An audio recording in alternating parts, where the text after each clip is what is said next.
You all right? Yeah. I'm gonna get your face real fast. Yeah, no, and the mic. I caught the mic too.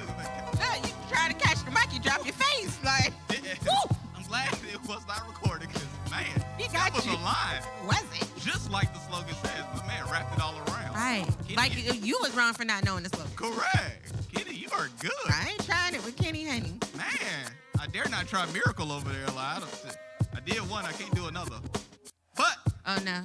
yes. She'll really come for you. You can talk about how she's standing. Yeah, she looking like I wish she would. I'm not Miracle. I'm not. But it's gonna be good. It's gonna be fun. Is the light on because we're on? Please don't say that. Oh, gosh. Whoa! Y'all got to see how we act in real life. Got him. Well, welcome again to the 2021 Family Conference. Y'all saw Ricky get embarrassed. I hope you did. 'Cause that was funny. That's what happens when we're together again, okay? It's been a while since we've been together. We get together, we act like we don't know. But at the end of the day, we all know each other. So we see the kids up here right now. We are continuing our games. For those that are on YouTube, you know we were in the game section. Yes. So with that being said, we're going to jump back into it, and then we will have a panel discussion. And we want our Facebook people to share. Yes. Share the link. Now that the link is live and up and everything, make sure you're sharing it Yep. with your friends and your family members. Like we said before, you are able to enjoy this conference with your family, Boom. even those that are not in the state, especially if you're streaming. So invite your family and friends to the family conference. Yes. And like Ricky said, we're going to continue to have fun playing games. Yep. They've been having a ball, and you all are going to enjoy it oh so much. Amen. So, without further ado, Pastor T, here's the mic so you can do what you do. Here we go. Y'all ready? Y'all been ready? Y'all been counted down? We right back at it. We got them tired, but we got the tug of war right here big time. We got team 1 over here, team 2 over here. Team 1, team 2. What you have to do is you have to get the flag past your speaker. You have to get that flag past your speaker. So this team has already cheated. I see it. I know. Hey, you got to check out them coffee people. You got to watch them guys. All right, here we go. Right there in the middle. Are you ready? All right, everybody got tight? Pull the rope tight. Pull the rope tight, because let me tell you, they're going to pull right off the bat. All right, on your right. All right, here we go. On your mark. And let me just tell you this. In life, it's a fight. Especially keeping the family together, it's like tug of war. As soon as you get a pull and you feel like it's going good, the enemy won't take something back. So you got to keep fighting. Everybody say, keep fighting. All right, here we go. On your mark. Get set. Before we get started, because you know the preacher, we got one closing, then 2 closing. So this is the second closing. All right, understand. It's never easy. But you can always find people on your side that help you pull you out of your stuff, right? We got people that are going to fight with you. They're going to fight with you. They're going to stand with you. They're going to agree with you. So are you ready? On your mark, get set. Before we get started, real quick, because I know y'all really anxious. Because we just got done with the sermon series called Roll Call, and I know y'all ready to do what God's called y'all to do in tug of war right now. You called to pull the string. Are you ready now? Here we go. Now we get to walk out what we've heard, right, in the Word, in the man. All right, on your mark, get set, go! Here we go. Pull. We got a tight one. You got to pull. We got to pull. We almost there. Oh, we close. We got to close. Oh, just when you thought you got it, the enemy got a little bit. Here we go. Keep pulling. Keep fighting. Keep pulling. Keep fighting. We got a winner.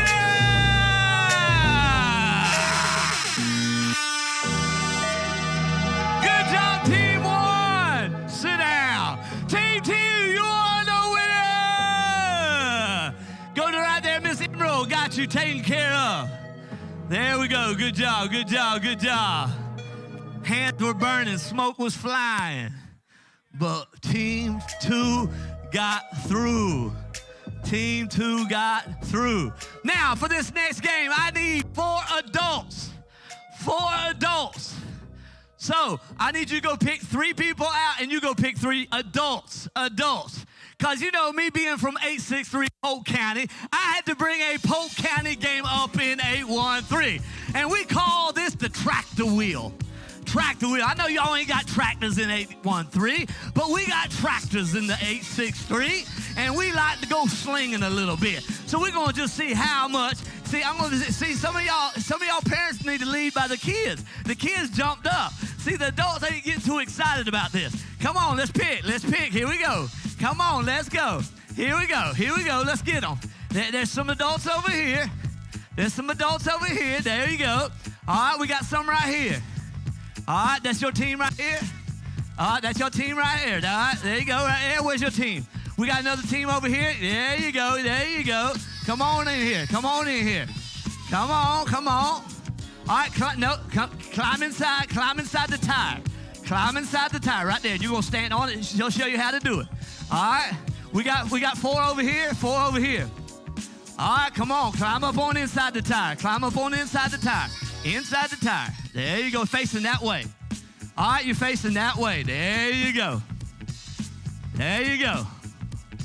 All right. We may only need. There you go. Let her jump in there.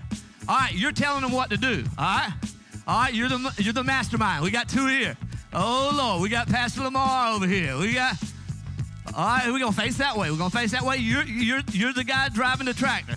All right, so you're telling them to step. All right, what you got to do is you got to pass the wheel over your head and continue to move the wheel until you get to the back of the blue line. There's a blue line back there, and it says finish line. All right, so you got to stay on the tarp, moving the tarp over your head, continually moving forward without tripping over each other. Because we don't want you to fall on top of each other. Because we know when we get older. Matter of fact, the other day I was at the beach with my family, and I was on the scooter, and I thought I could do what I always could do. And I hit a bump, thought I was going to be cool, and I ended up over the steering wheels. So we're going to find out if y'all can stay together. All right, y'all can work this thing. All right, y'all got this thing.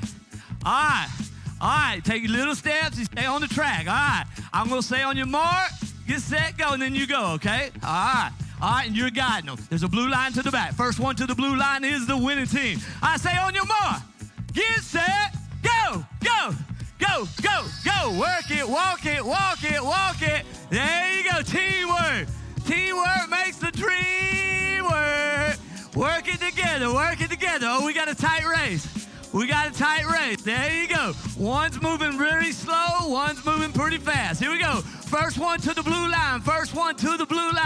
Here we go. First one to the blue line. Here we go. Work it all the way. Here we go. Keep it working. Oh, we got one team turning the curve down there. Here we go. Working it, passing it, working it. Here we go.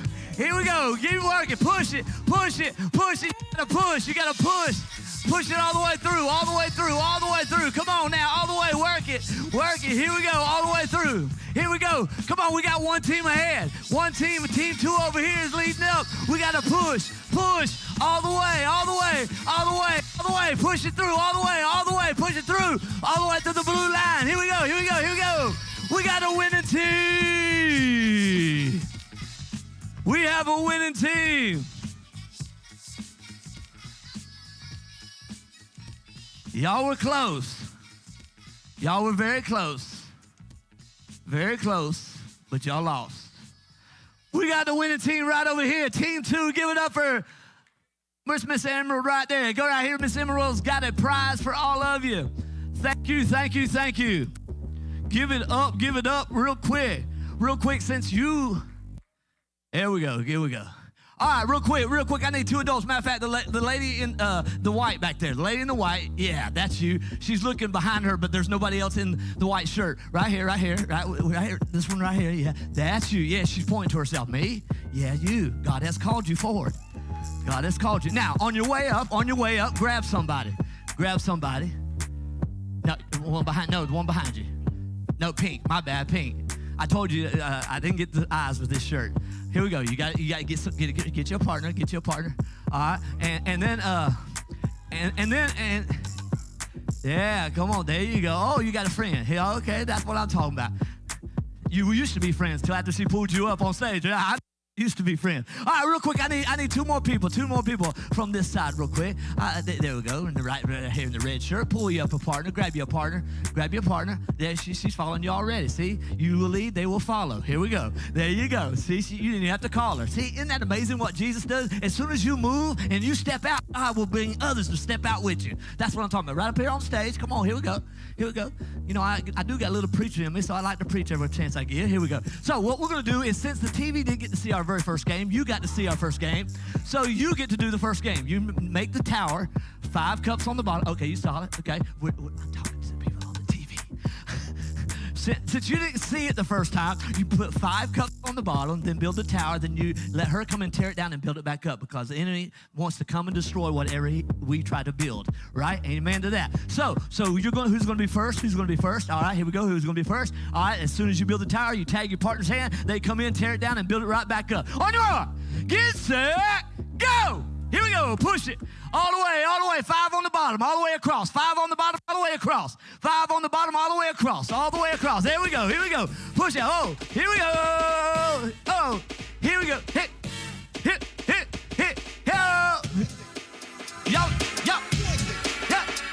Here we go. We got 5. 4, 3. Here we go. We got a tower almost built. Close second right over here. It's coming on down to the finish line. Here we go. Push it deep. Boom. Stop. Switch. There you go. It's all. Here we go. How you tear it down. Here you go. Oh, teamwork. There you go. 5 on the bottom. Here we go. Then you build it 4, 3, 2, and then 1. You'll be the winner. Here we go. Push it all the way. Oh, we got a tight race. Oh, we got a close race. Oh, look at her hand shaking. She's getting nervous because you're on TV right now. You know you're on TV right now. And we got a winner team!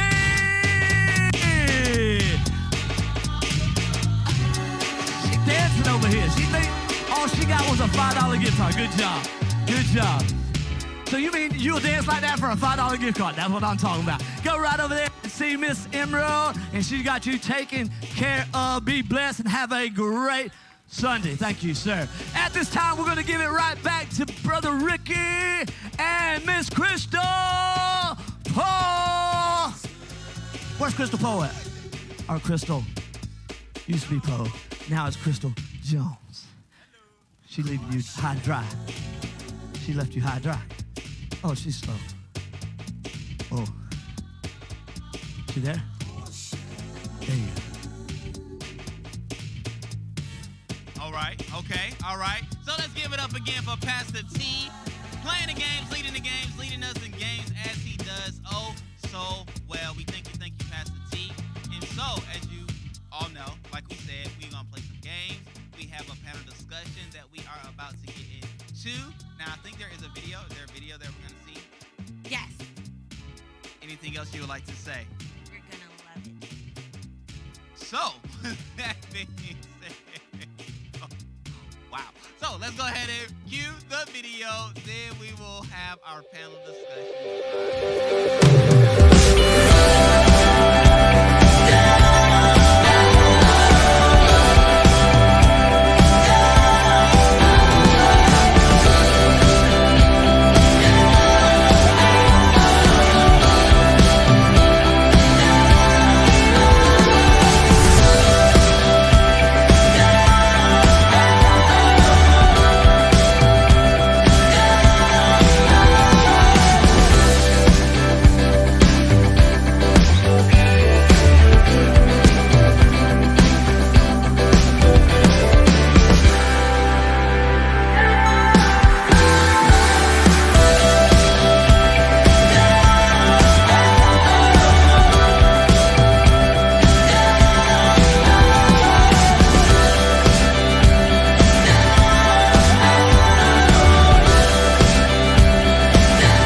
y'all just gonna show Pastor T.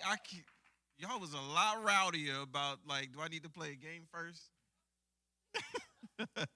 But no, so very glad that you guys are here, both in person and virtually, to kick this thing off. I'm very excited. As you can see, my daughter is very excited. She is you're on the panel this morning, Amber? Okay, okay. You can sit right here, Mama. But we are thankful that you guys are here. Huh? You wanna go with Grandma? Are you wanna chill out here for a second? Just let you chill for a second. She ain't going, huh? You wanna say something since you're up here? I've been looking for an opportunity to get up here. Good. Daddy gave it. You good. All right, all right, all right. Uh-oh.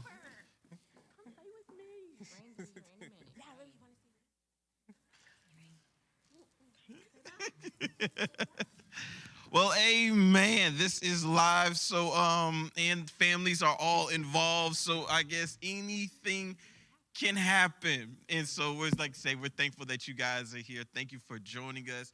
We're excited about this family conference. We're excited about what we believe God is going to do through this moment together.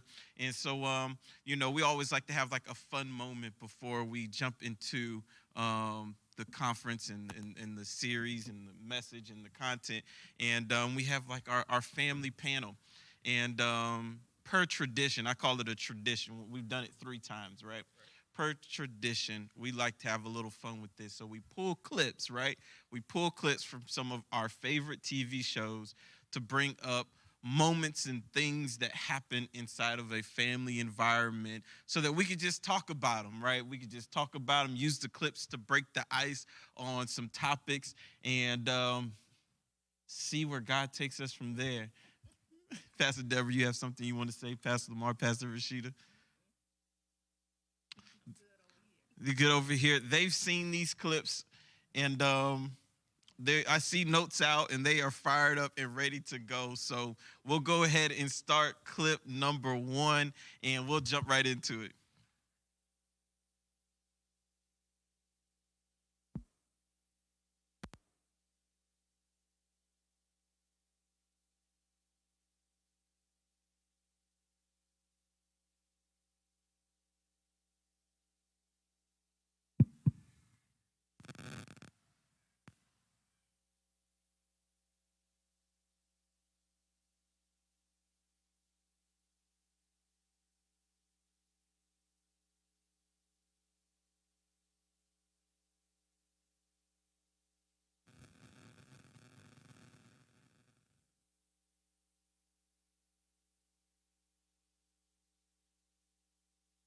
While they getting the clip up, how many of you watched the show Blackish?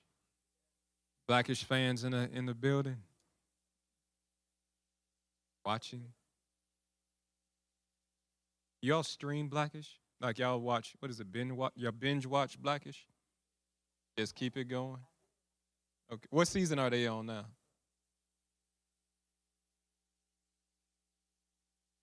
The new Cosby's.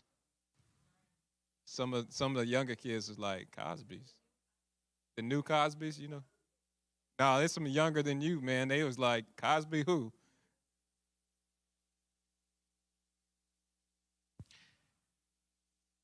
What's the new one called? So this black Grownish. Grownish. Who watches Grownish? Wow. There we go. There we go. There we go.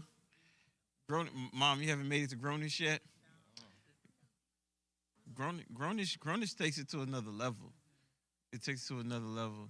So once you've conquered Blackish, you might be ready for Grownish. She said it's like a different world to the Cosby Show. That's what Grownish is? Okay. 8. Season 8. God, did your brother let a skunk in this house again? Here we go. What? They're not pets. I don't smell anything. It's definitely coming from right here in your general direction. Wait a minute. Are you smoking that, all sooky now? What? Me? No. Don't lie to me, Junior. My mother used to say if you wallow in weed, you will be weed. I'm so sorry, Grandma. It was Olivia. She made me stay in the car while she smoked the marijuana. I didn't even like it. I know a temptress when I see one.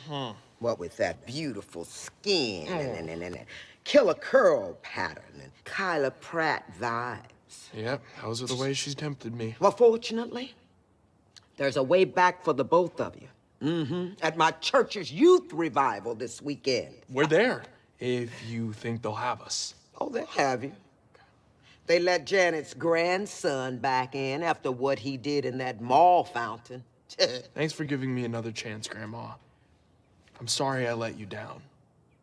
But I know that family is more important than drugs. Oh, what a mighty God we serve. Amen. All right. Pick me up Sunday afternoon and bring your new King James Version, all right? None of that New Living Testament crap. Yeah.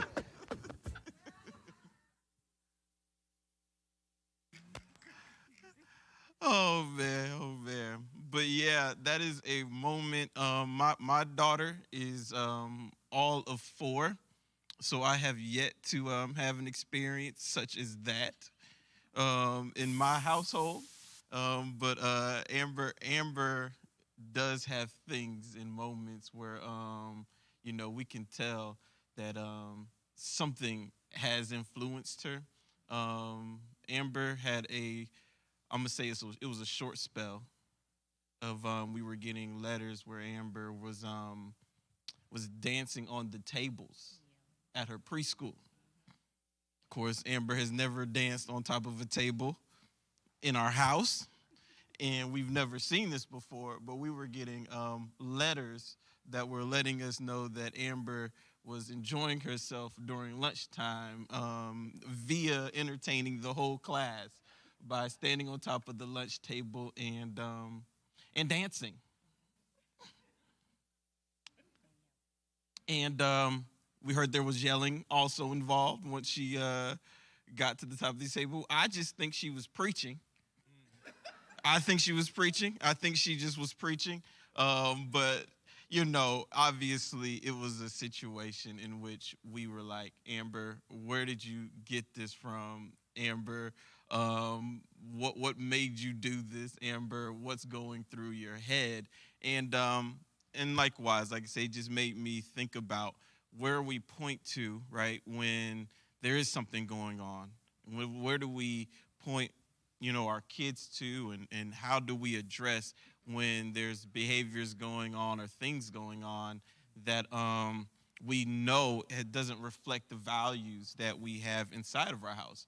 And so that's what this question is about, to bring up the topic of how do we address moments and situations where we're seeing things be done, we're seeing behaviors happen that don't reflect the values that we have inside of our own homes. How do we move forward? How do we talk about it? And how do we embrace those moments? And so, I'm gonna throw it to the panel. I know I have what I came with, but I would love to hear what y'all came with as well.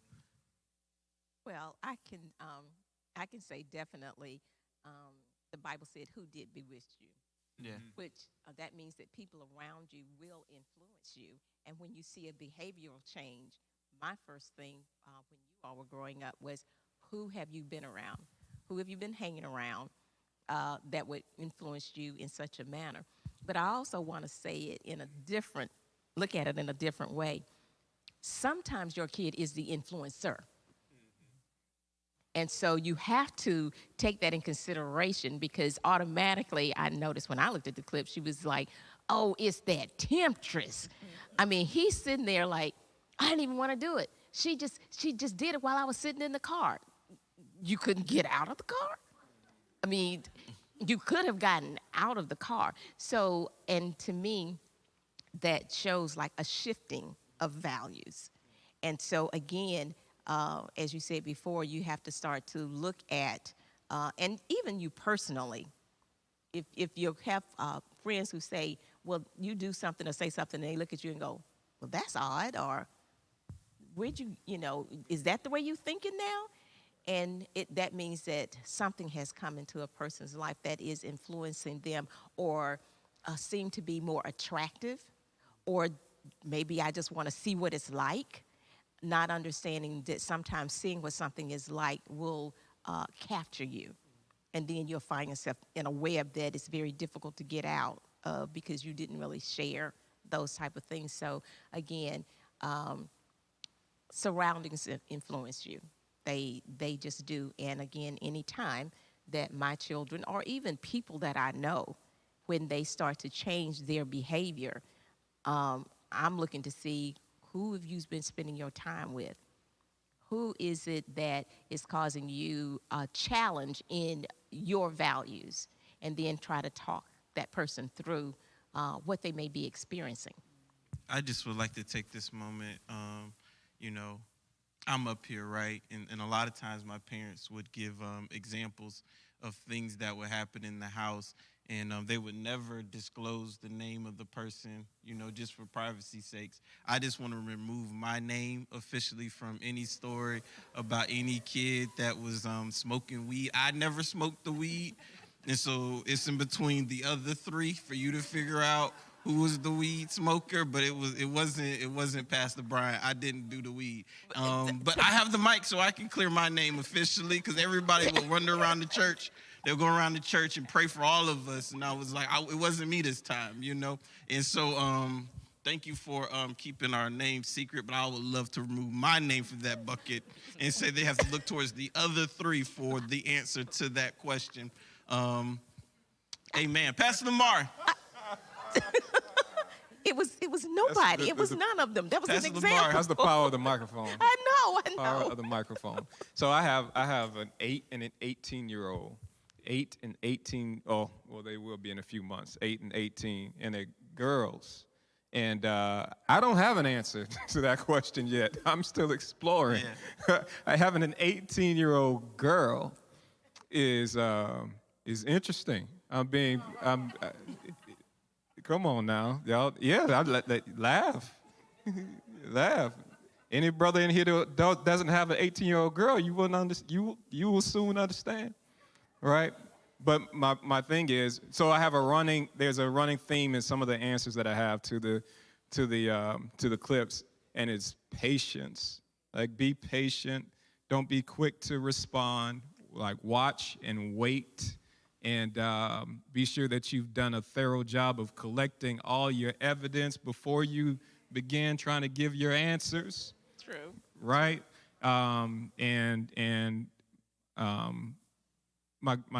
18-year-old, she's beautiful, beautiful. We have a beautiful relationship, but I've realized, like all of a sudden, that she is no longer my 8-year-old. Like, she's no longer my little girl. She is a young lady. And you all know, the ladies especially know better than I do. You know all that comes with that transition in life. And the best thing I've found that I can do as a man who has never been an 18-year-old girl is to be patient, watch, and wait, have enough conversation before I jump to conclusions. Am I headed in the right direction? Come on, coach your brother now. Okay, right. That's what we do. Yeah. So even in some situations where it seems like it's like, where did that thought come from, or what's the motivation behind this? You know, I found that just watch and wait and listen, and then once you got enough evidence, you can properly address what's happening. Yeah, and I found it interesting in the clip, and how she said, I'm going to take you to church. Mm-hmm. I'm going to take you to a youth group. And, you know, I've been in a lot of youth groups, and I know that her thought is, and her goal is there you'll find positive community for you to be able to not only get an answer, but have a community that can support you in the right direction. Mm-hmm. And although Amber was 4, during this situation, we essentially answered it the same way. You know, we know several of her students, several of her classmates. We know the parents, and we know their parents live out a lot of the values that we live out in our home. Mm-hmm. And so we just asked Amber, what are your friends doing? Of course, at this point in time, she was solo on top of the table. And so, we said, well, Amber, are any of the other kids on the table? Of course, her response was, no, I'm like the only one who's on the table. And then, of course, we asked her, well, what are your other friends that we knew of? What are those kids doing? And she's like, no, they're sitting and eating. Well, have you thought about why they're sitting and eating and why you're on the table? And how being on the table might not be the best place to be when you think about what other kids are doing, that are, like I say, representing some of the same values in your home. And it just reminded me how important it is not just to give an answer, but to give support through community for the behavior to stay in the pocket you want it to be. It's like, hey, Amber, think about what the people around you are doing who represent the values that you have. Did you just do something separate from what they're doing? Did you just step out of the box? And did you think, why did you step out of this box? Like, why did you step out of this box? And was that a good step, right? Did they step with you? And of course, they didn't step with her. She was alone. I don't know if they enjoyed it.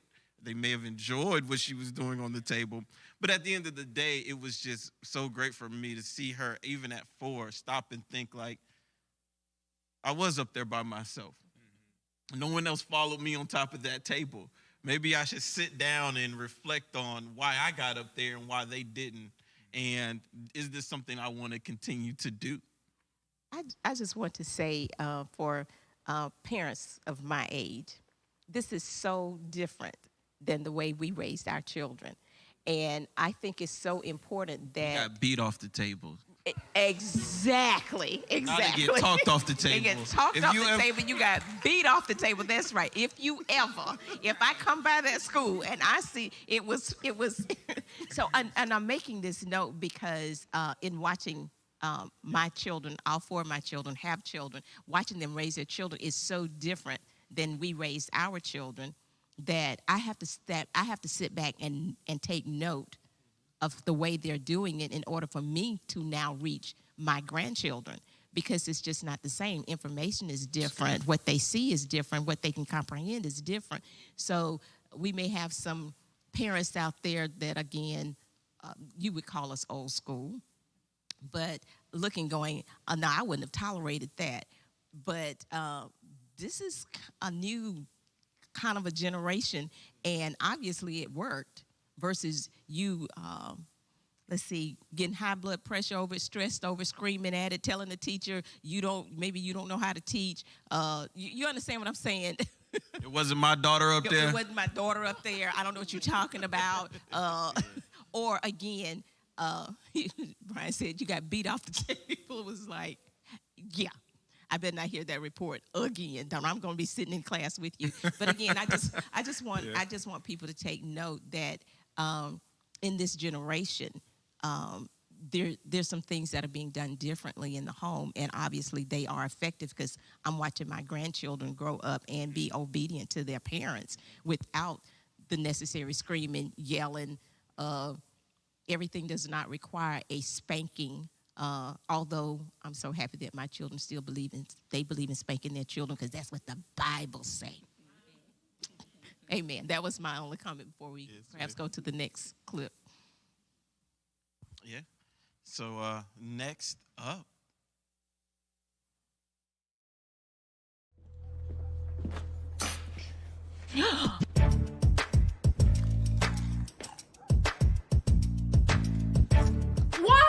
Is Skid Row in my house? We're off the hamster wheel, man. No! Shaw got to you too? What's the point of playing society's game when it's clear you can hit it big by sleeping all day? There's so much jelly on your neck. Thank you.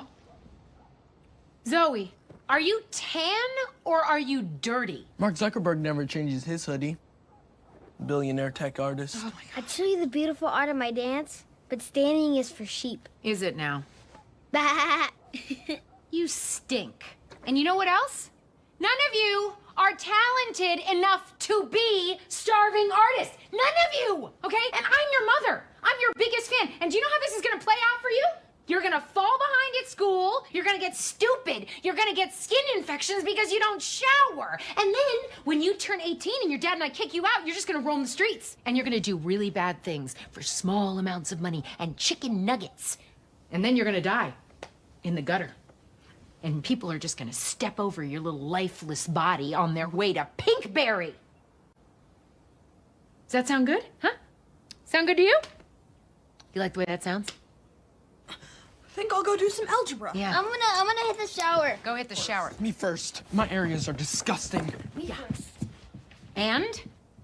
I was last to the party. I'm gonna give this one more day. What? Give me the carton, little girl. I'll kill it for the family. No. Mildred. So I guess it requires a little bit of that sometimes. Yes, ma'am. Yeah, it's so that one had me laughing, right? And I believe that a lot of that is what we see today, where so much of what's happening in culture, right, is coming into the homes and shaping the decisions that you see people making, and it's like you see these, and of course they're naming people, right? They're naming people who they idealize and they see as successful, and they're copying what they assume are their daily behaviors, and bringing it into the house. And I don't believe it's a new thing. I believe that it's just a overexposed thing, right? Everybody is wanting to know who they are. Everybody's wanting to find identity. But now there's just more exposure to the different types of lifestyles that people are living outside of your household. And so that's where I kind of want to just open this up from, is saying, what are some of the ways that we make sure that in a time where so much from the outside can come inside, that we're still pointing and making clear truths and values that are important to live out long term, knowing that there's such an influence coming from the outside. That's good. I have two girls who enjoy expressing themselves artistically, and one is, the oldest is further along. She does all the social media stuff that I can't even name anymore. There's so many, but she's very much into that. And one of the things that has kept her grounded is we gave her parameters. It's like, yeah, you're free to be, you're free to do. Mackenzie, too. Mackenzie is just at that age where she likes to express herself through the way that through her dress, the way that she dresses, and gives suggestions to her hairdos and things like that, which is fine within these parameters, right? Even for the oldest one, who is going beyond just hobby to, she's earning some money doing what she does, which is great within these parameters, but that happens through, another way to say parameters through values. And I even think what happened in that clip right there, the children's quick response to get up and take a bath and change was because there's some values that were established. And what we've witnessed for this week has been really just like some test and trial of some things that you've observed from the outside. But within it, there's some values that they just were quickly brought back to. And so call them values or parameters. Once you establish those things, and based on, through your praying about who your children are, I know for myself, my children, they are artistic, they are creative, and they need that room. They need some freedoms and some liberties to explore the things that are in their hearts. So we give them that room with parameters. Yeah, and I am a creative, right? And I work with a lot of creatives, and there's just one blaring thing about that video in particular that I believe that anyone who's having to embrace creatives or having to raise creatives just always wants to instill, and it's not complicated, right? But it's to make sure that you're not submitting your creativity to an identity of success, right? You're not trying to identify what's good by success. You know, anytime a creative is submitting their creativity to what they see as successful, they end up somewhat perverting what their unique gift is, right? It's like all of them were saying, well, this is what Mark Zuckerberg does. This is what this person does. And what they've done is they've looked at what they've seen as successful and submitted their identity to it. And then used their creativity to try to get to an identity of success. And when you want to submit your identity to what your purpose is, you know, you want to submit your identity, you guys know we've been in roll call, right? To what your calling is, right? Don't let an idea of success be what you're submitting your creativity to. Like, don't use all your creativity to become what you see. Use your creativity to become who you are. And as long as you're like just keeping them down that vein, right, it keeps that outside influence from coming inside of your house. Because every creative believes they have a voice. They believe they have something they have to share. And it only becomes dangerous when the idea of success becomes more important than what they're actually carrying. And so you just always have to remind them that you are carrying something. Someone wants to hear what you have to say, but just don't ever submit all of that to something you see out there. That's good. Say after that. Amen. Oh man, that was a good lead in. So, you know, something I've been thinking about a lot lately is just these ideals or these, you know, you said identity, but these images that we have of success or the ideal life, the ideal situation. This is the place that I want to be, and in some ways, I think that is damaging to who God is calling us to be, because you end up serving this ideal instead of living out who God is calling for you. So we're gonna get into that later this week. That was a little teaser. Thank you for the alley-oop, Pastor Brian. A lot of times creatives are described as chameleons, right? Because they have the ability to become, right? And they know how to use whatever they have their disposal to reflect what they're seeing. And especially when what they're seeing has been defined as successful to them, then it almost becomes very hard to break that bond between what they're seeing and what they're doing. And like I say, you just always have to make sure whenever you see that line being connected, you know, just to make sure, you don't want to submit all of your creativity to an image or an idea that you see, because they can do it. They can do it, you know, and a lot of times it happens to them. And it may seem encouraging, but I found out long term, it actually ends up being damaging. Is whenever you know you're dealing with a creative and you start to make comparisons, like, man, you're doing that like Alicia Keys, or you're doing that like John Legend. You know, at first it may seem like it's an encouraging thing, but for that creative, they start to like almost submit their identity to that. And you just always want to make sure that you're reaffirming a creative in their creative capacity and what unique thing they are bringing to the table, and just encourage them and lift them up. I haven't, as you guys can tell, I'm very passionate about creatives and creative people, but you have to nurture them. And so when you see them in their home, right, and they're doing all that, you know, you have to nurture it, and you really, really do. All the creatives in the building say amen. Amen.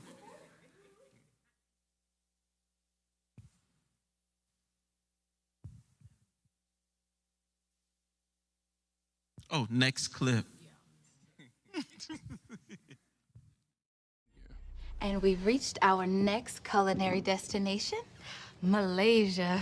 I love curry and I love fish heads. Put them together. Look out! Oh, the recipe called for 7 different chilies. I had to go to 3 different grocery stores just to get all the ingredients. You didn't have to do that. Well, anything for you, babe. Dig in.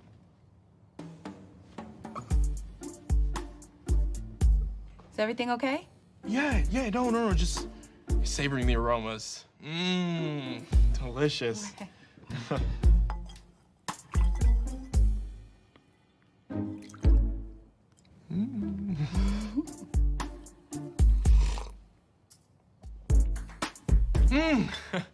Whoa! You just feel the spice. It just goes right down your throat, doesn't it? It's just like fire. So, I sent my building manager an email asking if we can change these blinds to curtains. And guess what? He said he wants all the windows to be uniform. And I'm like, we face an alley. And nobody's gonna see the blinds. Nobody's gonna see the... My mouth is on fire! Oh my God. Are you okay? Junior, are you okay? Seriously. No! I'm not okay. It hurts so bad. So bad. All this spicy food is killing me. My stomach feels like a wet paper bag just full of hot coals. Well, then why have you been letting me cook you all this spicy food? Because you like spicy food so much, and I like you so much.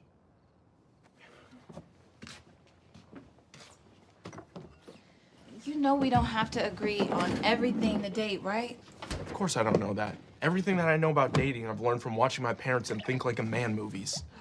Okay. If we're gonna work, you need to just be honest with me.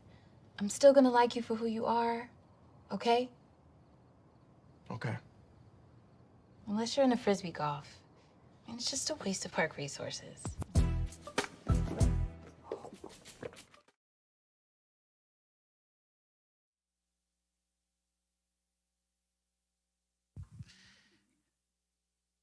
I got a confession to make. I have a confession to make. That is not how me and Rashida's dating, our dating season went at all. As y'all can see by the is it golden brown? What color is it? You know it is. It's evolving. It's evolving. I'm enjoying it. But long story short, I most definitely married a fiery one, right? And she was very good with the nose during our dating season. But this video really was chosen, and we wanted to pull it out because it most definitely talks about, man, what are some of the frameworks? And our family conference doesn't just deal with married people. It's talking about singles. It's talking about seniors. We have a lot of cool topics that are going to be covered. And so we wanted to pull this one out because it kind of points towards, just speaking about some values that you can have a part of your dating relationship that lead to a great marriage. What that framework that you develop while you're dating, it does determine and become a part of what's developed in your married relationship. And so, that clip walks through, of course, they were dating, and walks through a breakdown in almost like the framework they were starting to build, or he was starting to live out, that I can tell you wouldn't have ended too successfully. But one thing I say, when Rashida was fiery, what I mean by that is if she didn't like it, she would immediately tell me what she didn't like, and she was very open about things that she didn't enjoy and things she did enjoy, which really started to build a good framework for our marriage, because the goal is for me to get to know you, but if you become too much of I was thinking that same word, right? But if you become too much of a chameleon, how you start to build an improper framework for the rest of your relationship. You don't want the person to think that you're not open. I know sometimes people are like, well, I just want it to be open-minded. If you're not open-minded, though, don't set the stage as though you are open-minded. And make sure if you are open-minded, you let them know what you're open-minded towards. Like, I just don't eat anything, but how's... Yeah. I was saying that when you're dating, a lot of people are afraid to say what they don't like because they think that the person won't like them or they'll end the relationship. So I think that's what that clip was showing. He was changing the way he thought and felt because he thinks that would make her stay with him. Yeah. So I think that's something to talk about, not being afraid to share that in the relationship. Yeah, and I think the best way to see it is to think about it long term, right? If you're thinking about that moment, it may seem like it was the right thing to do. But when you think about this is one day my husband or my wife, and I'm really putting forth a false identity, whenever the real you shows up, there's going to be a real problem.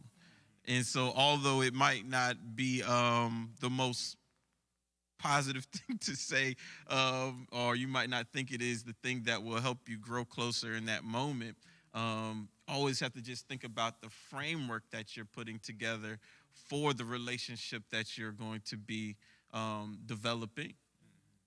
I do know when we were dating, I told myself I would be honest in this relationship, because in the past relationships, I believe that I at times didn't express the truth or how I felt because I was afraid that the relationship would end, even though it did, but it did for good reasons, right? And so I believe being honest. I said to myself when I started dating you, I said, okay, I'm going to be honest with this person from the beginning and say, okay, this is how I feel about it. I love my family. You know, this is what I like to do. This is what I believe in. And then I was just rolling the dice. If he don't like it, he don't like it. Yeah, you know, I heard some amens out there. You know what I'm saying? And it sounds so great, but then think about it from my side, right? Which what she says is absolutely correct. And you know, but from my angle, I'm like, she is decisive. She knows what she wants. She's not easily influenced, right? Think about the framework I'm setting about who she is. What seemed like for some people as, oh man, I don't want to seem like I put people off. I don't want to seem like I'm not open-minded. Really, for me, showed some strong framework of a person that I wanted to marry by the fact that she told me no and the fact that she told me what she didn't like. But anybody who knows me, and she soon learned, like, I'm not stopping there. Well, you also, too, right? Once you build a trust in a relationship, then it's easier to explore other options, right? So I believe that in our dating and then in our marriage, I had to be comfortable enough to trust to try something different. You know, I was very set, and being with Brian, he'll say, okay, you know, let's try this. My first reaction is no, but he's taught me to kind of think about it, and so he deals with me differently. If he wants to do something, he knows he has to start in stages, right? Even when, like for example, when we were buying our house, our house we're in now, I think he started a year. He was like, yeah, we're going to move out of this town. I was like, I'm not moving. And he knows that's how I think, but he knows me. So he would do little spurts. Oh, yeah, what about this house? I'm like, oh, okay. And little by little. And you bring up an amazing point, right? Rashida she still says no. Like, she's still the same. I've just learned how to work with her no. I got better. Well, what I'm saying is you set the framework. Okay. And so I was able to learn how to interface with you. And when you say no, I didn't say no. It's things that I'm uncomfortable, like if I haven't done it before. Or I don't have an understanding, because Brian is a visionary. I'm more of a task person. So if you give me something, I'll follow it from the beginning to the end. Brian is visionary, so he'll just say something, and I'm like, what? I don't see it. He's like, okay, just trust me. And in my mind, I'm going, okay, so how that's going to work? How much is that going to cost? When is that going to start?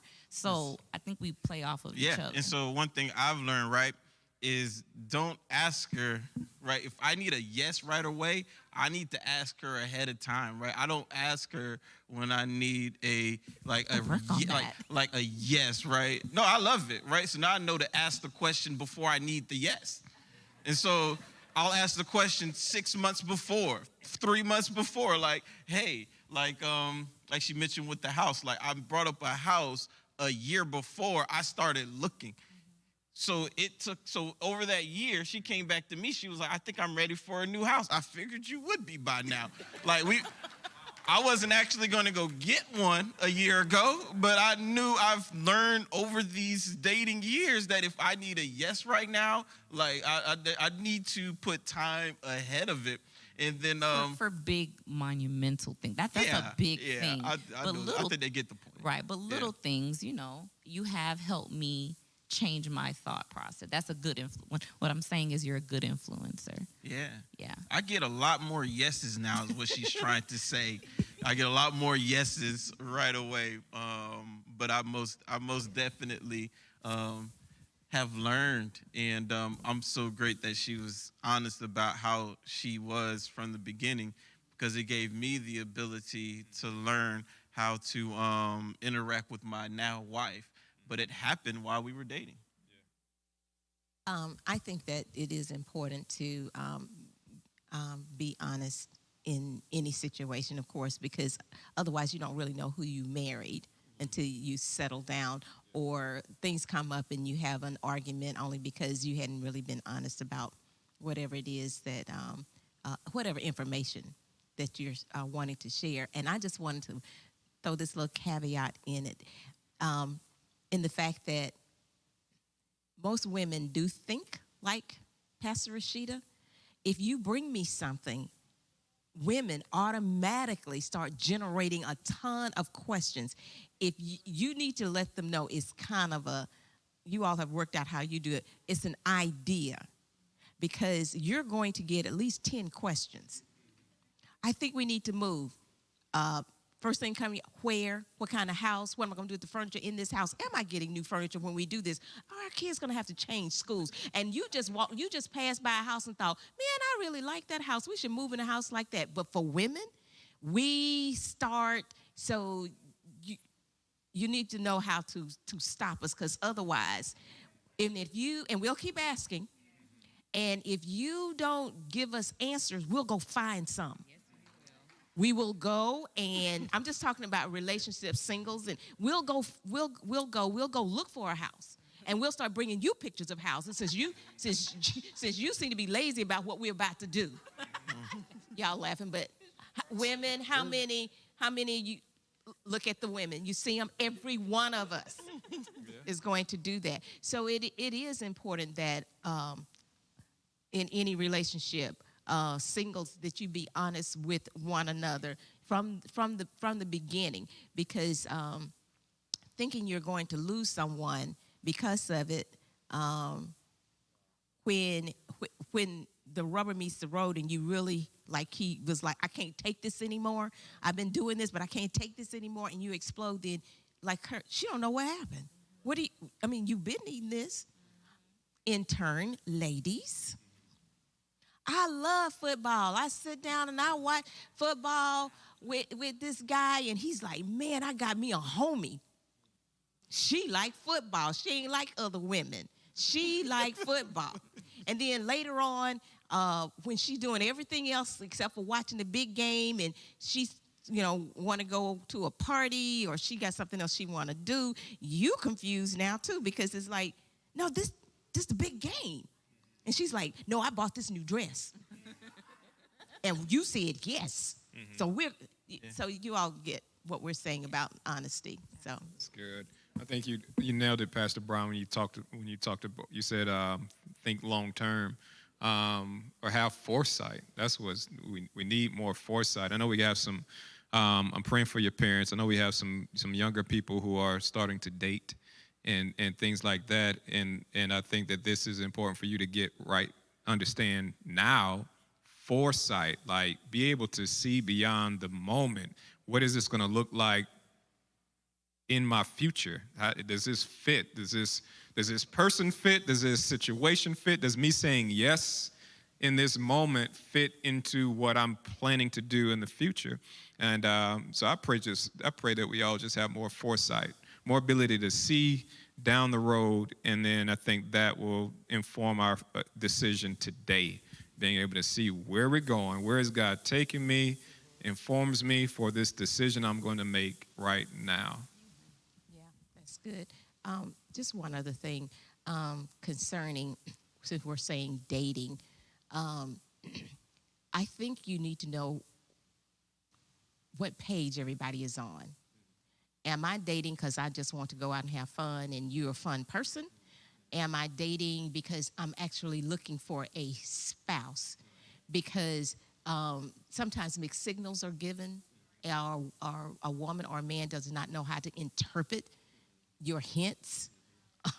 You have to come right out and say what it is so you don't waste each other's time. And if it's a time of investigation, you need to make sure that you say, that's what this is. And of course, the singles ministry here has, set up categories and classifications of where people are in their life right now. Because if you don't know where the person is, then you'll start making plans based upon what they may not have said or said to you. And if it's investigative, then you understand, I'm going out with you, but we're not attached to the hip. So if I decide that this is not really working out, I'm going to date someone else, and then everybody start pointing at you going, oh man, look at that, he just dating everybody in the church, or whatever situation you're in, when really he hadn't been tied to you anyway. He just went out with you one time, and all of a sudden you got your wedding dress and you got your... Y'all understand what I'm saying? Or you'll start bad talking the person just because they went out with you. Oh, he went out with me, he ain't all that. Come on, people. Maybe he ain't all that to you, but it may be all that to me. Yeah.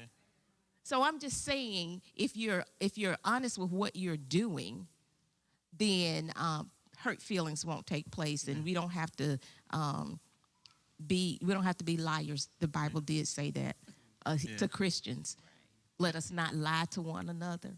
Yeah. So, yeah. And I think the simplest way, which I can define a little better, some people may know, some people may not know, when you use the term framework, right? Framework is determining what can be built. Like, framework is determining what can be built, right? Before you build anything, the frame must be put up first. And the frame defines how far it can grow, how tall it can be. It defines what can actually be built. And so, when you're dating, right, to the point of you haven't started building anything yet, but you are starting the framework for what can be built. And so it's so important that you build a solid frame for what can be built one day. And being honest is one of those, right? Determining, I think this is good, right? You mentioned fun, right?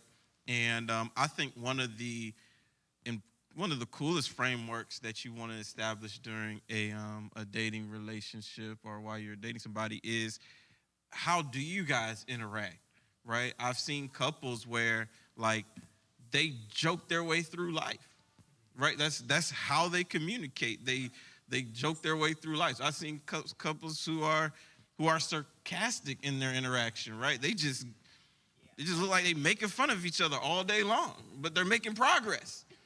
And then I've seen couples who are just serious, like they're just super serious, the whole time. And you mentioned fun, but I've seen ones where it's like fun is their nature, and they're just joking their way progressively through their marriage. And so I think one of those frameworks is identifying that, right?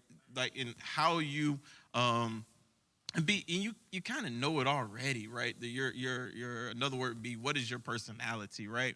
And it's like making sure that you're bringing you, and you can progress being you, right? You don't have to switch who you are in order to be compatible, right? You're good, right? And so one thing about me and Rashida, like, we'll joke about a lot of stuff, right? And here comes our Amber.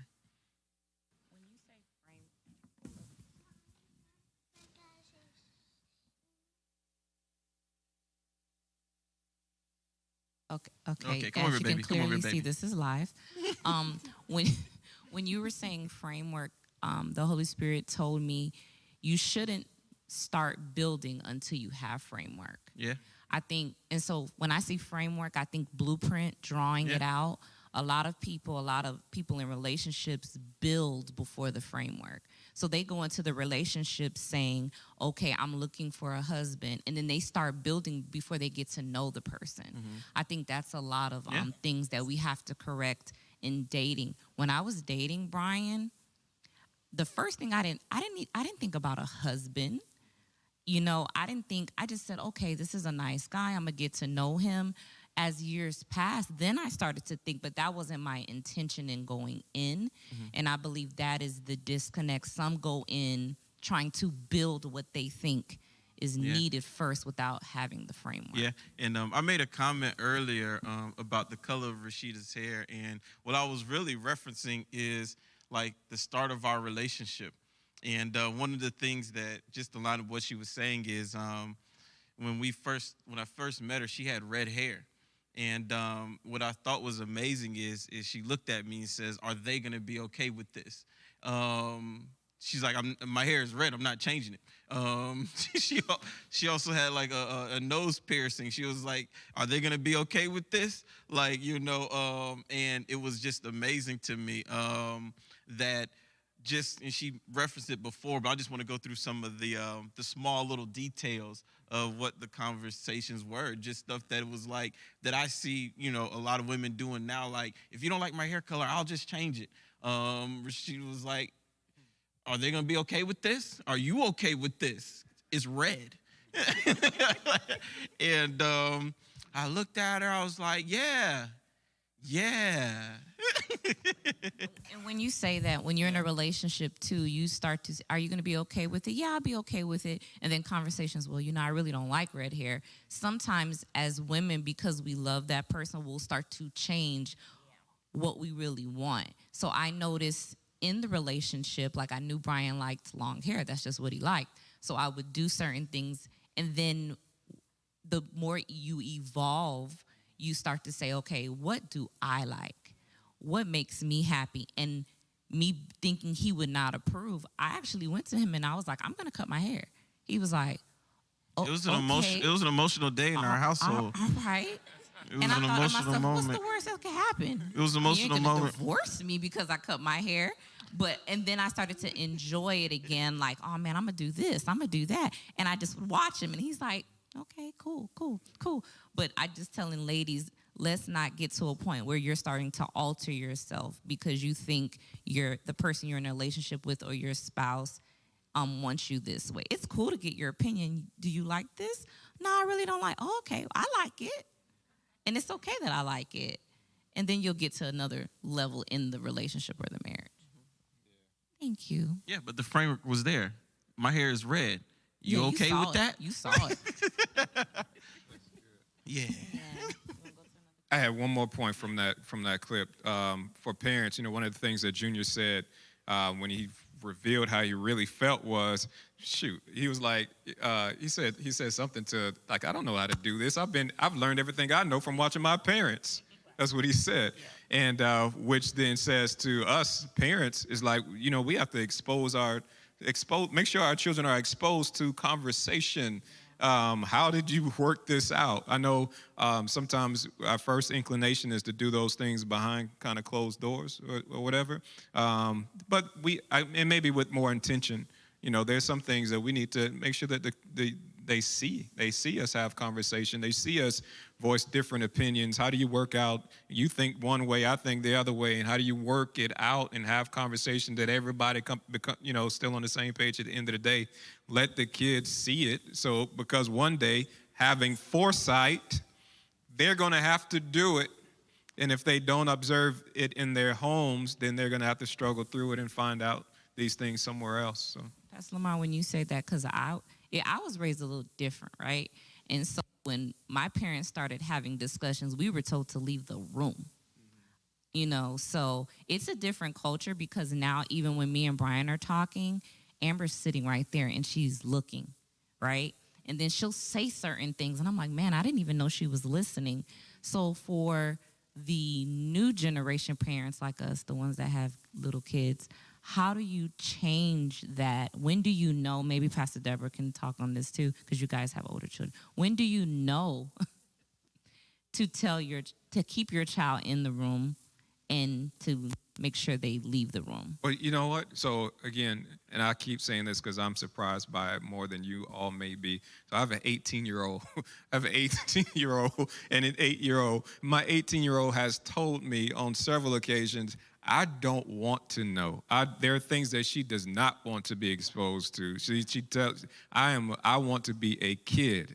My kids want to be kids forever. But I want to be a kid. There are things that I do not want to know. So we have to be intentional about what we do when I am going to expose you. I know you feel like that, but you do need to see adults have conversation and work through things. So it's on us to be intentional about when we allow our children to see these conversations and when we don't. And that's very true. You have to pick the moments that you want them to stay and hear what's going on. If you are very tense about something, I don't know how people, the way you come to a conclusion concerning things, but it has to be one of calmness. Let me put it that way. You don't want your children to see you unraveling in a very unhealthy way. And what I mean by, yelling back and forth to each other, not letting each other speak. So, which brings up something else that, of course, we'll discuss at a later time, is a lot of and we make on parents instead of single people, but in parenting, some people don't know how to argue. They really just they don't know how to fight fair. And you need a lesson in how to fight fair, because the way you are drawing conclusions and the things that you're doing is sometimes it's not healthy for your children to watch that, because it's not even healthy for you. At the end of it, both of you mad, you didn't come to a conclusion, and then they sat there and watched all of that, and that could cause them to feel unstable. When emotions are high, it'll cause them to feel insecure if emotions are high. So we're not saying to you, now, this thing just came up and we're just having this huge fight about it, and they should be in here to see how we resolve this. Nah, you can cause some instability in your kids that they don't know how to handle you being emotionally. So again, I just wanted to make sure I said that. And if you don't know how to fight fair, you need to learn how to fight fair that way. So Pastor Brian would do a little mini right here, right? Okay. I did like a little mini thing once with the men, the art of arguing. Great. So I'm gonna hit them real quick. I ain't gonna expound on them. Okay. Because you mentioned, a little thing about it. But it was the art of arguing, right? There is an art It is. to arguing. It is. Right? It is. Be assertive about what you bring. Speak your convictions confidently and consistently. Don't speak to change. Speak to inspire others on how to seek change. Timing is important. The environment is critical. Yeah. And you have to allow time for response. Right. Absolutely. The art of arguing. Yeah, that is true. I like that last one. The one that don't try to push you into an answer. Yeah. The tell me now. You agree or you don't agree. Tell me now. The environment, right? So when you speak towards, which I wasn't here to expound on it, right? But yeah. The environment where someone comes to themselves and the environment when someone seeks what to do next aren't often the same environments. Right. Right? When I'm being told about myself is not the best time to tell me what I need to do to fix myself. I'm emotional. Right. I feel condemned. I'm liable to sign up for anything. Right? You just came to me, told me off. Now I'm feeling sorry about myself, what I done did. And now you want me to sign a contract on what to do next. I'm emotional. I'm not thinking rational. I might sign up for some stuff I ain't mean to sign up for because pressure. I just found out I wrecked your whole world. I didn't mean to do that. What I can do to fix that, and next thing you know, I'm saying stuff. And then you signed a contract emotionally, but then your emotions come down, and you're having to live out this contract that you signed emotionally. and you're like, I don't have the emotions to even commit to that same thing again, right? That's why the environment where someone comes to themselves, the environment where you start to whatever and you find out I was the wrong party, don't make them then sign a contract on what to do next at the same time. Yeah. Like, we'll handle what we're going to do next later. Right. I know it feels like that is the time to talk about what to do next, but the person is emotional. They're liable to sign up for things that they didn't really even mean to sign up for. And it's just better to say, I'm glad that you realized that there was something wrong here. I'm glad we got to the point to where we realized that something needed to be fixed. Let's talk about how we fix it tomorrow. Right? But the art of arguing, I shared it with the men. I could bring it to the whole church if I can to expound on it. But you know, I'd be fighting for the men. I'd be wanting them to, you know, they probably. There should be, and you should actually set those yourself. You set those boundaries yourself. It's like when I talk about boundaries. Okay, if we having an argument, let's not get personal. You never. Those are certain things that you shouldn't. But people say them all the time. Well, you can back to our argument, right? You can talk about what someone did without attacking their character. Exactly. Them are two different things. Exactly. Right? You can talk about a bad decision I made without talking about a bad person that I am. Exactly. And whenever you start to muddle a decision I made and you start to connect a decision I made to the person I am, to my person. you about to go to a whole nother level of arguing. Exactly. Right? You about to go to a whole. Yeah. I just came here to talk about what you did, not who you are. Exactly. But when you're not skilled in arguing, you'll slip over and start talking about who someone is instead of what someone did. Exactly. And next thing you know, you fist fight. And that's how you go from, I just want to talk about the dishes not being washed, and you end up talking about the fact that they mama ain't raised them to be a clean person. Like, how did we get here? Exactly. How did we get here? So but we here now. Exactly. And you done talked about my mama. Exactly. We here now, though. I don't care how we got here. I don't care nothing about these dishes neither. Your mama can come. I'm just, let me. I'm not your child and you're not. Oh, no. I was saying, keep in mind too, I'm still learning in the marriage. Like, you're an adult and so am I. So if I say, for example, I could say, Brian, can you take out the trash? And he'll say, okay, Rashida. In my mind, that means get up now, pick the trash up and take it to the trash can. And I would be mad, like, why isn't he doing it? Because in my mind, when I grew up, my daddy took the trash out when I heard my mom say, take the trash out. And so I had to learn as a wife, like, he's a grown man, number one. He's not my dad, so stop comparing him, ladies. And so I think that's so important as well. You guys are both grown adults. Yeah. Keep that in mind. Yeah. No, I mean, this is okay. Well, the art of arguing. The art of arguing. We can go through a whole. We're gonna go through the art of arguing, right? There's an art to arguing. Amen. It is. That was a good night with the men. Yeah, let's go to the next clip. I think it's the final one.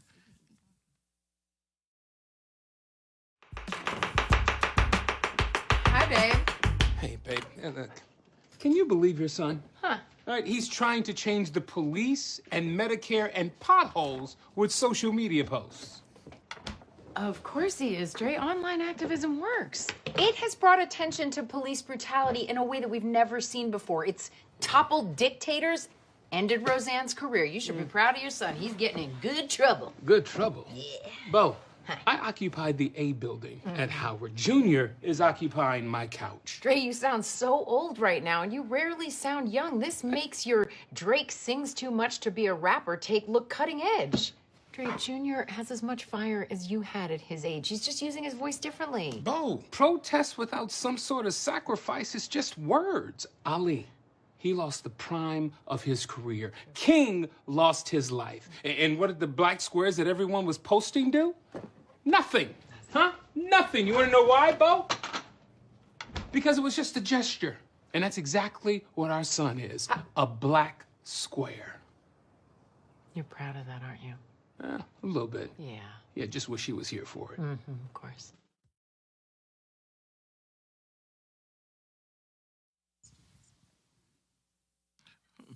Y'all just saw them break a lot of rules in the art of arguing, huh? But what was this clip about? Well, we want to just take a moment because we know, and I love the thought of good trouble. But we're living in a time where people want to be active, right? Active with their activism. People want to express themselves. They want to express what they value, and people want to speak out on what they're seeing and what's going on. And so we just wanted to take a moment to talk about ways and how we do that. You know, how do we go about expressing our values? How do we go about being active Christians and believers? And then, of course, they were, of course, in a family context to where, of course, where their son was ready to be ready to march. He was ready to get out there. He was ready to be active with what he believed in, which is something that, you know, we're all kind of in that time span right now where, you know, it's in America and the world in general, where people are wanting to be very expressive about their values and be very expressive about where they stand on certain topics. And so that's what this video is about, just talking about how do we go about just nurturing a place where that can happen. In your Mother's Day message, Pastor Deborah, you talked about one of the things you mentioned was parents having the energy to, you were referencing spending the necessary time with your children. But in moments like this, I think one of the challenges or hindrances is the level of energy that your child is ready to exert to express what they believe doesn't match the level of energy that you have on that same topic. And we want to kind of leave them out there to, okay, you do that on your own. but we have to help them express ground their expressions in shared values, right? This is a value that we share. The reason that this situation hit you the way that it did is because while you're in this house, we established this as a value, and you witnessed something that went against that value, and then be willing to give the proper energy to guide the young person, and I don't know, depending upon the age, you know, in expressing themselves in a way that still fits into or reflects what you all value as a family. If we've done a good job of establishing values in our household, then the thing that affects your children should in some way affect you too. Now, the way that you express or respond to this encroachment on your values may be different, but I think, again, it's important that in some way we should be together in how we respond to what we've witnessed happening. Yeah, and I love exactly where you ended that is you want to be together in what it is that you're expressing and what it is that you're valuing, and seeking how it represents us as a whole, seeking how it represents what we stand for, because you don't want anybody be alone in what they are believing in. And, you know, it doesn't make the conversation simple, but it does give a goal of the conversation where, like I say, you have, you know, just different family members at this point in time who are wanting to, like say, express something based upon what's going on, wanting to live something out. And instead of immediately thinking about how this is differentiating them from us and how you are separating yourself from us, let's find a common ground on what it is that you are seeing. Let's find a place of how we can anchor what it is that you're wanting to express in something that we value together, you know. And I always love to ask, like, is what you're expressing going to change current behavior, or is this a continuation of current behavior? You know, because you want to know. A lot of people now have, you know, the different things that they are wanting to be active about, wanting to express, and there is a change in what they do that's behind it. And when you don't ask that or you don't know that, a lot of times they find it insulting that you continued this behavior, although I'm expressing that I value something, and that causes separation. I'm gonna use a simple example of that, right? How many of you in this room have ever had somebody who you called them Junior like all their life, and then one day they walked up to you and you're like, no, my name is Craig. You're like, okay, Junior, I guess you're Craig now, right? That's normally your reaction. Like you're like, man, I guess you want us to charge Craig. I guess you've grown up. You ain't no little boy no more. Whatever that meant to them, but it's simply, right, there was a change inside of them that they wanted how you interact with them to change.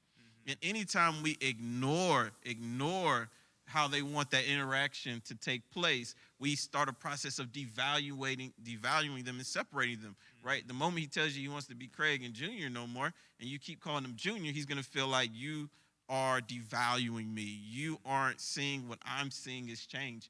And when it comes to families and it comes to all the different things that people want to be active about nowadays concerning rights as people, concerning just every different agenda they may be picking up, it's so important that we try to find some type of common ground of value, and we don't start the process of devaluing by ignoring what they're trying to express. I know I just said like a whole lot. Yeah, to me, it's conversation. Yeah. When like you said, if it's as simple as a name change, I remember you came home one day and told us, well, you were telling the teacher not to call you Brian. To be Michael. He wanted to be Michael. That's his middle name. He wanted to be known as Michael. The teacher it was funny. I remember coming home, right? The teacher came. She's first day of school, right? And she was going around asking the kids what they wanted to be called. And I thought this would be a great transition. My middle name is Michael. I thought it'd be a great time to transition to Michael. So she said, Brian Michael Poe, are you here? I said, yes. She's like, how would you like me to address you? I said, I would like for you to address me as Michael. It's been in my head, but now I had the opportunity to walk it out. She said, okay, Brian, and kept moving. I got home. I said, Mom, right? Like I said, the teacher asked me what I wanted to be called, and I said Michael, and she keeps calling me Brian. You can go. I know you was telling the story. Which was interesting to me because I was thinking, wonder why he wants to be called Michael at this time, because I think it sounds more artistic to me. Okay, so it's okay. Like, So that's the creative in him. I don't know. Maybe it's Michelangelo's creativity. Like not Mike. I wanted to be Michael, the full thing. You know, there was a lot of Brians. I felt that way about Deborah because everybody automatically called me Debbie. You know, my name is Deborah. They go, oh, okay, Debbie. I'm like, I'm not a because my mind, Deborah sounded stronger than Debbie. And you're not going to walk all over me by calling me Debbie. So my name is Deborah. But yes. But that happened when you were young. I don't know. What were you in, second grade? Yeah. Well, maybe third grade. He came home and told us that he wanted to be called Michael. So I strived to call him Michael. But anybody who knows Pastor Poe, your name is Brian, and that is exactly what I'm going to call. It start right at them doorsteps. Look, son, your name is Brian. Brian. Their name is Brian. It's also Michael, Daddy. You wrote it.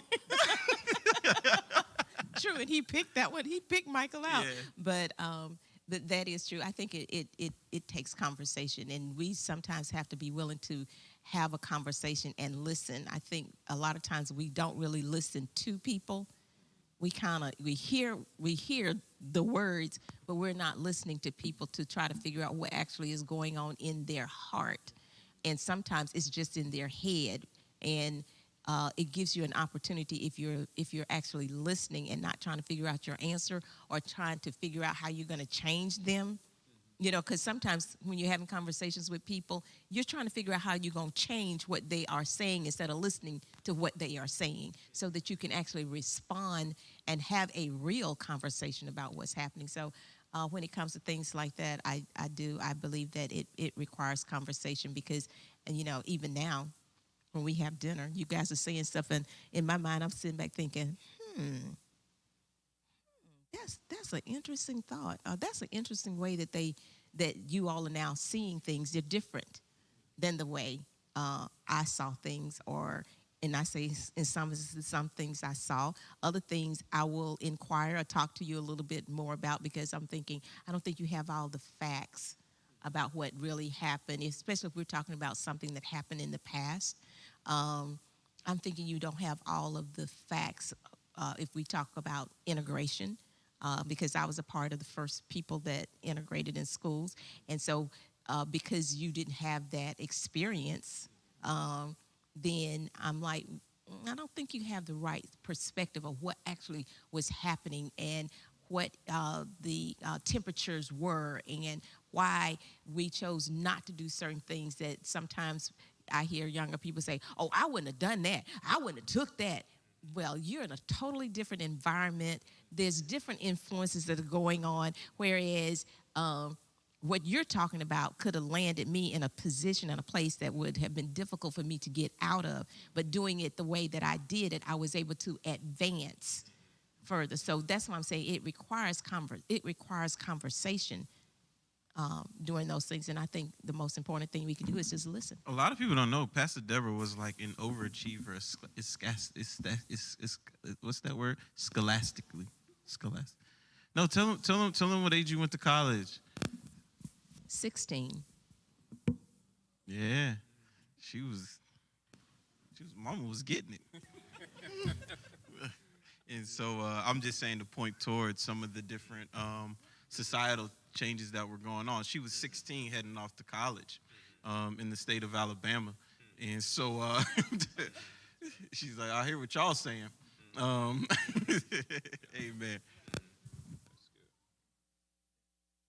Well, I believe that's our final clip. Y'all supposed to be like,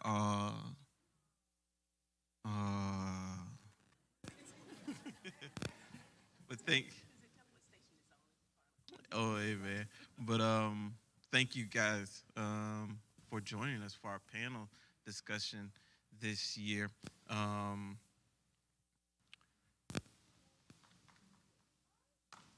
Amen.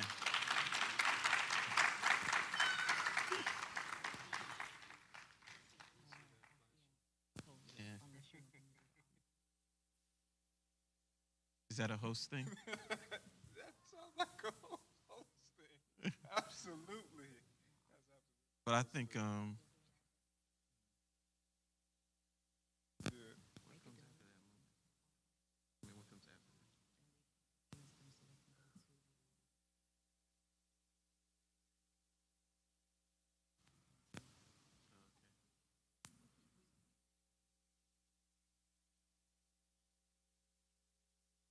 okay, the clips.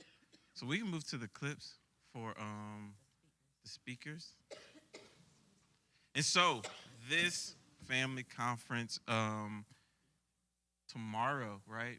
Myself and Pastor Deborah will be teaching tomorrow at what, 9 and 11? We're doing 9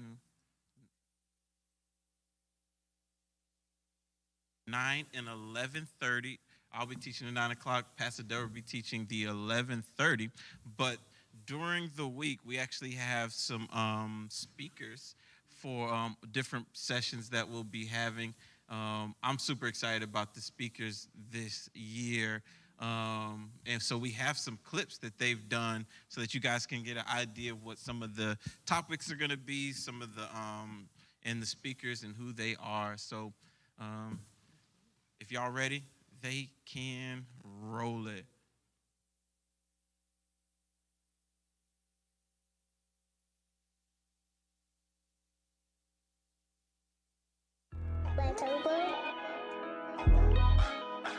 What's up, RTM family, RTM Nation? It's your boy, Ricky Jones Jr. We also have the oh-so-lovely Crystal Jones, as well as JT, and we also have Ashley, a part of this dynamic teaching group.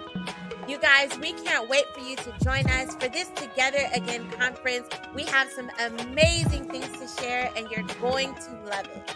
So you don't want to miss Monday night at 7 p.m. Tune in. Come in if you can. If you can't, meet us on the chat. Hello. We love to chat with you. Can't wait to see you soon. What? No. Hello, Revealing Truth Ministries, family and friends. I'm Pastor Lamar. I'm here with my wife, Pastor Yanika. We're excited about being here with you. We get the awesome privilege of being a part of this year's family conference. And the theme for the conference is Back Together Again. And it's, I mean, of course, the relevance doesn't have to be talked about, right? We just spent a year, maybe a year and a half, maybe even longer, away from each other. Now we're calling everybody back. There's nothing like being back. And I really want to take the opportunity to just emphasize the value of us being in a church family. We are a church family. And I know that there are many benefits that we all have experienced over the years, but I think that there's even more available to us by being a part of a church family. So this is our opportunity to personally invite you, call you out to join us Saturday, Sunday, Monday, Tuesday, Wednesday. We're on deck for Wednesday, and I believe that we have a great message from God. I'm looking forward to sharing some truth. We've been given the task of directing a message towards the youth, which I always think is kind of funny, right? Because, you know, the truth that we get to share to the youth, they get to go home and live it in their parents' house, which can pose some challenges, but we're up for that challenge. And we believe that the Spirit of God that's on the inside of them is going to connect with His Word on Wednesday night. So we look forward to seeing you there. I'm more than excited about what's going to happen this weekend. So come and join us. Till then, be blessed. When I see you, I'm going to encourage you to be there. Looking forward to it. What's up, Revealing Truth family? I am Thaddeus Bullard, aka WWE Global Ambassador Titus O'Neil, and one of the speakers at this year's 2021 Family Conference. I'll be here live and in person August 3rd, 7 p.m. in the house at Revealing Truth 2021 Family Conference. You don't want to miss any of it. Tune in if you can. And I got this little thing right here. Hi, my name is Erica, and I can't wait to see you at this year's Family Conference together again. Join me on Tuesday, August 3rd for my session. See you there. Hi, I'm Minister Evangelist Betty Wilson, and I am here with Deaconess Bertha Hall. And I am so excited about our family conference that's coming up, and we can't wait to see you on Tuesday so we can tell you all about what we have and not the have-nots. Yes, and we are just excited this year to share with you the great attributes of the Holy Spirit. Many times we just don't know how powerful we are with the things that God has already put into us. So we're going to be here Tuesday, and we're going to be talking about those things. And we want you to join in and participate this year with the family conference. So we're just excited to be here.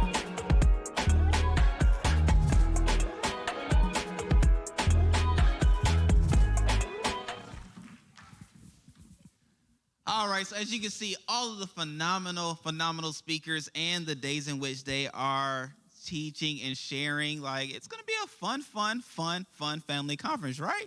Don't you say? No? Yeah? No? Think so? Yes? Okay.